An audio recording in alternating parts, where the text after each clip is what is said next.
बुधवार व्रत कथा।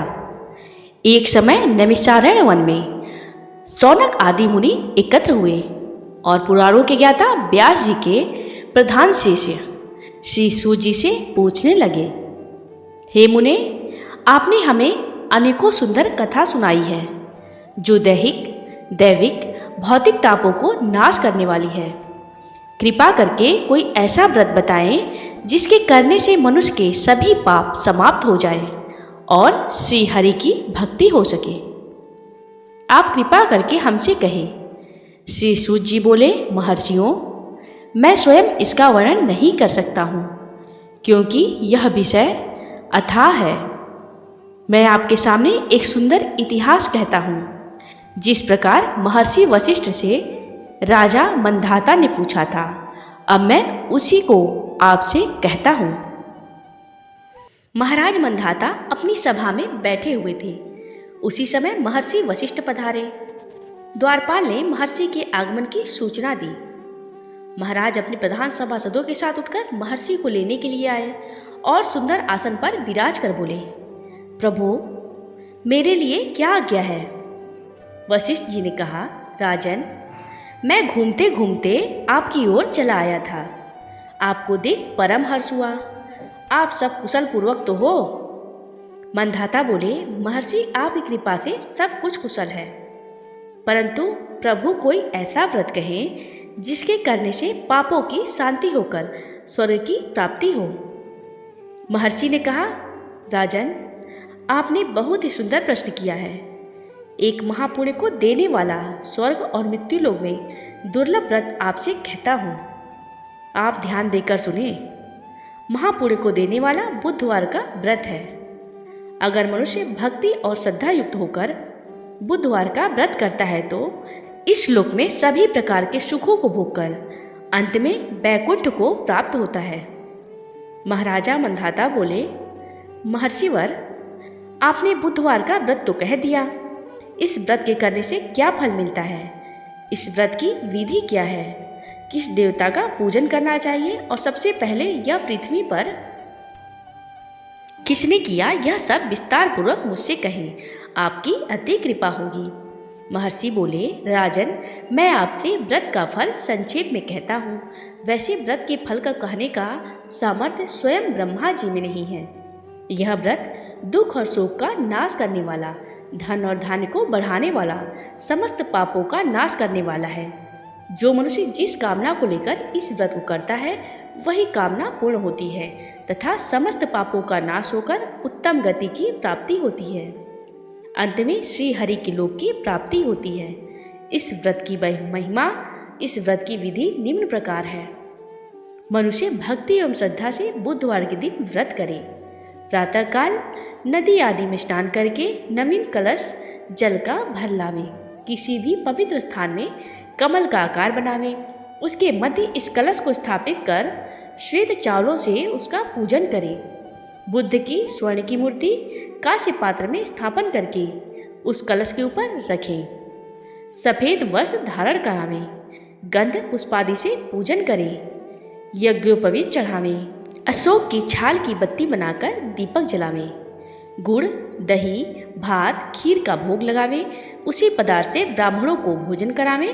तत्पश्चात प्रदक्षिणा करके बुद्ध की प्रार्थना करें। इस प्रकार 7 बुधवार व्रत करने से बुद्ध जनित संपूर्ण दोष दूर होकर सुख और शांति मिलती है तथा वृद्धि बढ़ती है। 27 बुधवार व्रत करने से पूर्व जन्म के किए हुए पापों का नाश होकर स्वर्ग की प्राप्ति होती है। सबसे पूर्व पृथ्वी पर जिसने बुधवार का व्रत किया था उसकी कथा कहते हैं। ध्यान पूर्वक सुनो। पूर्व काल में मिथिलापुरी में एक राजा राज्य करता था। उसका नाम निमि था। उसके शत्रुओं ने परस्पर प्रेम करके मिथिलापुरी पर चढ़ाई कर दी। बहुत ही भयंकर संग्राम हुआ। इस संग्राम में महाराज निमि मारे गए तथा उनके राज्य को शत्रुओं ने अपने अधीन कर लिया। महाराज निमि की रानी का नाम उर्मिला था। उसके एक लड़का और एक लड़की थी। जब रानी ने महाराज के मारे जाने का समाचार सुना तो वह बहुत ही दुखी हुई। उसने विचार किया कि अगर मैं यहाँ पर महल में रहूंगी तो शत्रु मुझे पकड़ लेंगे तथा मुझे कुमार एवं कुमारी को मार देंगे। इससे अच्छा है कि मैं इस राज्य और राजमहल को छोड़कर कहीं अन्यत्र चली जाऊं। रानी ने ऐसा विचार कर अपने पुत्र और पुत्री को साथ लेकर राजमहल के गुप्त दरवाजे से बाहर निकल गई और किसी ने रानी को नहीं पकड़ सका। रानी उर्मिला अपने छोटी अवस्था वाले पुत्र और पुत्री को साथ लेकर अन्न वस्त्र की चिंता करती हुई चारों ओर विचरण करने लगी। भगवान की कृपा से उसे जो कुछ फूल और फल मिल जाता उसी को ग्रहण कर लेती तथा अपने पुत्र और पुत्री का पालन करती थी। जंगल में जहाँ कहीं भी स्थान मिल जाता रात्रि को वहाँ रहकर शयन कर लेती और प्रातः काल उठकर चल देती। इस प्रकार रानी अन्न वस्त्र की चिंता में घूमती हुई उज्जैनी नगरी में जा पहुंची। वहां एक ब्राह्मण के यहाँ कूटने पीसने का काम पर नियुक्त होकर अपने तथा पुत्र पुत्री का पालन करने लगी। एक दिन 7 गेहूं के दाने उठाकर अपने दोनों बालकों के लिए दे दिए, क्योंकि वे दोनों क्षुधा से अत्यंत पीड़ित थे। बहुत समय बाद रानी का देहांत हो गया। ब्राह्मण दोनों बालकों को अपनी ही संतान के समान मानकर पालन पोषण करने लगा। ब्राह्मण ने इस बालक के शरीर के चिन्ह तथा हस्तरेखा को देखकर अनुमान लगा लिया कि वह राजपुत्र है और एक न एक दिन अवश्य ही राजा होगा, परंतु अब भाग्य इसका साथ नहीं दे रहा है। ब्राह्मण ने राजकुमार को बुधवार का व्रत बतलाया। राजकुमार श्रद्धा और भक्ति पूर्वक बुधवार का व्रत करने लगा। व्रत के प्रभाव से बुद्धदेव प्रसन्न हो गए। मिथिला नगरी की प्रजा ने विद्रोह कर दिया, राजा को मार डाला एवं पुराने मंत्री को पुनः मंत्री नियुक्त कर आज्ञा दी। जहाँ भी महाराज कुमार हो उनकी तलाश की जाए और राज सिंहासन पर बैठाया जाए। मंत्री ने अनेकों दूत को राजपुत्र और राजकन्या की तलाश की आज्ञा दी। दूत विचरण करते करते उज्जैनी नगरी में पहुँचे। राजकुमार एवं राजकुमारी को देखकर बहुत ही प्रसन्न हुए। इनको लेकर दूत मिथिला लौट कर आए। मिथिला नगरी के प्रजा और मंत्री सभी अपने महाराज कुमार को पाकर बहुत ही प्रसन्न हुए।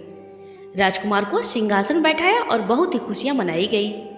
राजकुमार को अपना राज्य वापस मिल गया तो उसने उज्जैनी ब्राह्मण को राजगुरु के पद पर रखा तथा अपनी बहन के विवाह की चिंता करने लगा। राजकुमार ने अपनी बहन श्यामला का विवाह धर्मराज के साथ कर दिया। दहेज में काफी धन दौलत दिया। श्यामला धर्मराज को अपने पति के रूप में पाकर बहुत ही प्रसन्न हुई। वह सभी प्रकार से धर्मराज की सेवा करती थी तथा हर प्रकार से प्रसन्न रखती थी। धर्मराज श्यामला से बहुत ही संतुष्ट रहते थे। घर के सभी कामकाज उन्होंने श्यामला को सौंप दिया। धर्मराज के घर में 7 कोठे थे। यह 7 कोठे कीलों से अच्छी तरह बंद थे। धर्मराज ने 7 कोठे के दरवाजों को खोलने को श्यामला से मना कर दिया था। श्यामला अपने घर सभी कार्य भली प्रकार से करती थी, परंतु उन कोठों को न खोलती थी। इस प्रकार से श्यामला का काफी समय व्यतीत हो गया। एक दिन धर्मराज किसी आवश्यक कार्यवश घर से बाहर गए थे। श्यामला देवी ने विचार किया कि पतिदेव ने सभी कार्य की मुझे स्वतंत्रता दे रखी है, परंतु न जाने इन 7 कोठों के लिए क्यों मना कर दिया है। इस कौतूहलवश श्यामला देवी ने धर्मराज की अनुपस्थिति में एक कोठे की कील निकाल दी और खोलकर देखा। उसमें श्यामला देवी ने अपनी माता को यमराज के भयंकर दूतों द्वारा गर्म तेल से भरे हुए कढ़ाई में पटके जाते हुए देखा। इस दृश्य को देखकर बहुत ही दुखी हुई और मन में आतंक छा गया। उसने फिर दूसरे कोठे को खोलकर देखा। वहां उसने अपनी माता को कोल्हू में पीसते हुए देखा। अब श्यामला और भी दुखी हुई और तीसरे कोठे को खोलकर देखा तो उसमें अपनी माता को बड़े बड़े हाथियों द्वारा पटके जाते देखा तो श्यामला बहुत ही दुखी हुई। फिर उसने चौथे कोठे को खोलकर देखा तो उसमें भयंकर कुत्ते उसकी माँ को काट काट कर खा रहे थे। 5वें कोठे खोलकर देखा तो श्यामला की माँ कंठ से पकड़ी जाकर वस्त्र की भांति निचोड़ी जा रही थी। श्यामला ने 6वें कोठे को खोलकर देखा कि उसकी माता काट के समान छीली जा रही थी। 7वें कोठे को खोलकर देखा कि उसकी माता के ऊपर बड़ी बड़ी शिलाएं फेंकी जा रही है। इन सब को देखकर श्यामला को बहुत ही दुख हुआ और अपनी माता के दुखों को देखकर श्यामला शोकग्रस्त हो गई। धर्मराज जब लौटकर घर आए और उन्होंने श्यामला की ऐसी दशा देखी तो उन्होंने पूछा, तुमने कोठे तो खोलकर नहीं देखे थे? मैंने तुमसे उन 7 कोठों को खोलने के लिए मना कर दिया था। श्यामला ने अपना सिर धर्मराज के चरणों में रख दिया और प्रार्थना की कि हे नरेंद्र, मेरी माता ने ऐसा कौन सा पाप किया है जिसके कारण वह इस प्रकार से नरक की यातनाएं सहन कर रही है। धर्मराज बोले, श्यामला, तुम्हारी माता ने तुम्हारे और तुम्हारे भाई के स्नेह के वशीभूत होकर ब्राह्मण के 7 गेहूं के दाने लिए थे। प्रथम चोरी ही महापाप है। इस पर भी ब्राह्मण के अन्न की चोरी करने से 7 कुल दग्ध होते हैं। इसी से तुम्हारी माँ सप्तम कुल तक दुखी हो रही है। श्यामला हाथ जोड़कर बोली, हे नाथ, कोई ऐसा उपाय बतावें जिसके करने से मेरी माँ का उद्धार हो, वह इस कष्ट को न भोगे। मैं अपनी माता के कष्ट को नहीं देख सकती हूँ। धर्मराज बोले कि हे देवी, पूर्व जन्म में तुम ब्राह्मणी थी। उस जन्म में तुमने बुधवार का व्रत किया था तथा अपनी सखियों से भी बुधवार का व्रत करवाया था। इस जन्म में तुमने ब्राह्मण के उपदेश को मानकर बुधवार का व्रत किया है। उस व्रत राज के प्रभाव से समस्त सुख आपके लिए प्राप्त हैं।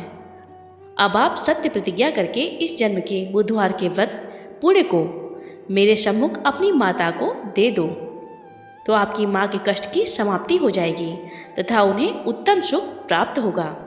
श्यामला ने ऐसा ही किया।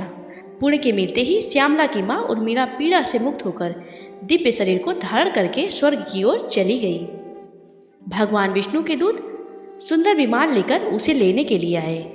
इस दृश्य को देखकर बहुत ही आनंद माना और बुधवार का हमेशा व्रत करने लगी। इस कथा को सुनकर महाराज मंधाता ने बहुत ही सुख माना तथा वशिष्ठ जी की बहुत प्रकार से सेवा की तथा बुधवार का व्रत कर इस लोक में अनेक प्रकार के सुख भोग कर अंत में दुर्लभ मोक्ष की प्राप्ति हुई।